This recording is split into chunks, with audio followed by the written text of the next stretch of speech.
Hey everyone, I'm Sage Valentine and welcome to my channel of the same name. Right now I'm going to review for you Fox's The Following, Season 3, Episode 10, entitled Evermore.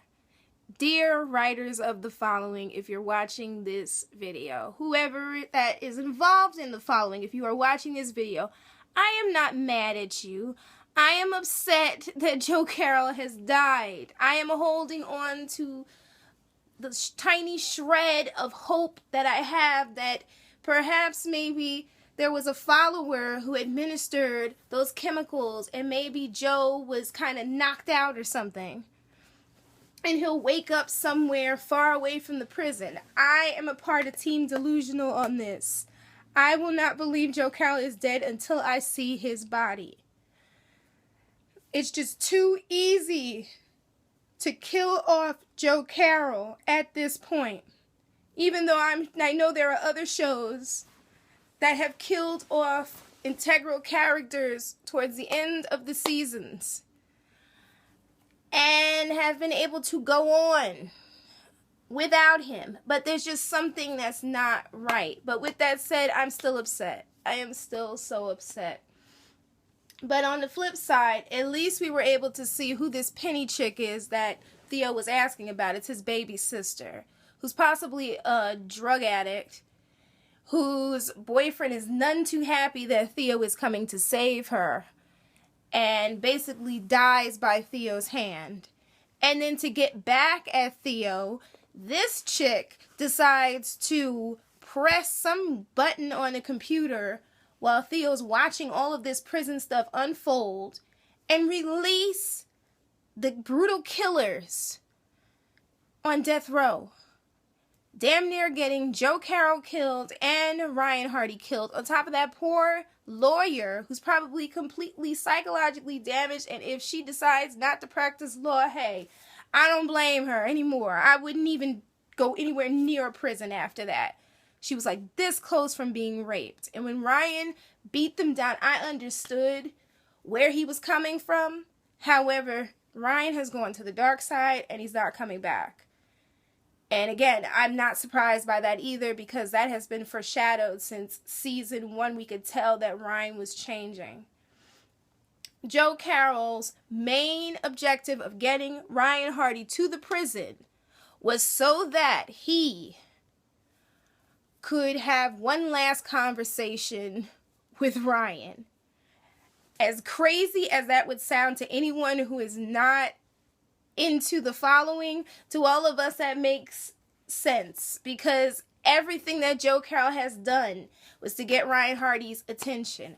All the lives that he has taken, all of the laws he has broken, everything just for Ryan Hardy. And I wouldn't be surprised this season if Joe's ex-wife pops up and his son pops up after all of this, because that would be very, very interesting. And the sad part about it was, like, once Ryan decides, you know what, after Joe hacks into the security system after they were talking to the warden, because the warden was telling the FBI agents, like, you guys got to do something. Joe Carroll has these people in the room. I'm going to push some people in, like the riot, what do they call it? Not the riot squad. The riot unit, basically, to go in there and kill them. And they're like, no, you can't kill them because the mayor's little friend, a representative, is in there. So when Ryan Hardy finally agrees to go inside after Gwen is somewhere crying, when honestly she should have told him that she was pregnant. So she can't be too mad that he's taking these risks. All she had to do was say, Ryan, I'm preggo, and everything would have stopped. But she didn't do that. Which is why I believe that she has a short shelf life and we may not see that baby. But if we do see the baby, we won't see her very long. But I digress. So once Ryan gets to the door and he removes his shirt, does everything that Joe Carroll tells him to do, and once he's in that room, he gets electrocuted and he's out. And I'm just thinking of his poor heart, because if you watch the first 2 seasons, you know that Ryan has always been shocked in the heart, shot at, They always did something to that pacemaker, just something. And this was the one season where nothing happened to his poor heart. However, when he had that bulletproof vest and he got hit in the chest, I should have known. I should have known this was coming.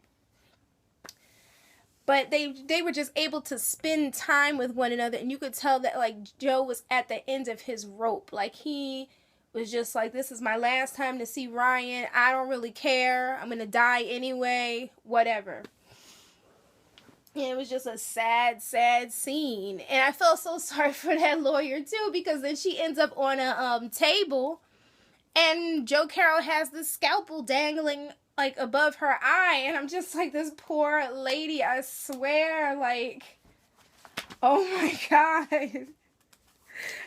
Like I said, if she doesn't go anywhere near a prison, if she decides she doesn't want to be a lawyer anymore, no shade, I don't blame this woman. So basically, Joe decides he wants to give Ryan this intervention and says, Ryan, you have always been the most devoted follower,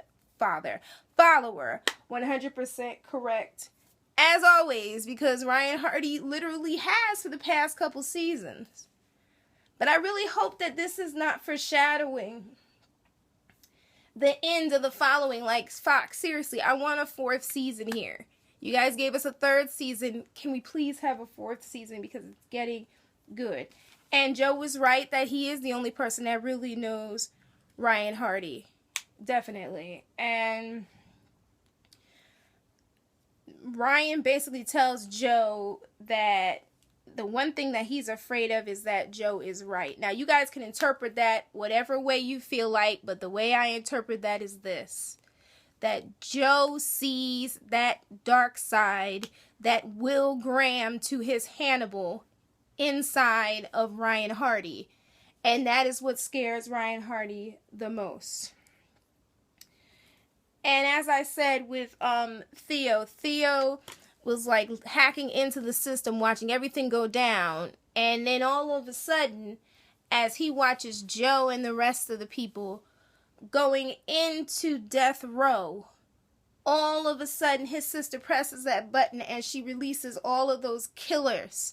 And they have to battle those killers, and it was not looking good for Ryan. And Joe was getting his behind kicked as well. And just, it was a rough scene. A very, very rough scene. So in the end, Theo realizes that he's going to have to kill Ryan Hardy. That's the only way that he and his sister Penny can be safe. Then Penny helps him decode that whole list of numbers that turns out to be coordinates for some type of location, which if Luke, Mark, and Daisy pop up in that location, I am going to crack up. I said I will tip my hat to the writers if they all converge at that one specific location. And Joe Carroll realizes that Ryan Hardy is his legacy. So basically, indirectly, Joe Carroll's probably been grooming the killer in Ryan Hardy. And Joe dies by lethal injection, which was probably the saddest scene that I've ever watched on The Following. And it definitely made me a little teary-eyed. Yes, for a fictional killer, I know, but I've just come to love Joe Carroll so much. And Ryan Hardy makes it to the bar in the end. He ignores a call to Gwen. So basically that signifies a strain in that relationship. He is back to his alcoholic ways, and he orders 2 drinks. He drinks one, passes one down the bar, and all of a sudden, who pops up but Joe Carroll? So clearly Ryan Hardy is losing his mind. So thank you guys for tuning into this review. Rest in peace, Joe Carroll. Check me out at Sage Valentine, Google+, and Twitter. Don't forget to rate this video. Leave me your comments about this video and about this episode, as well as hit that subscribe button below. I love you all. Bye, guys. Bye.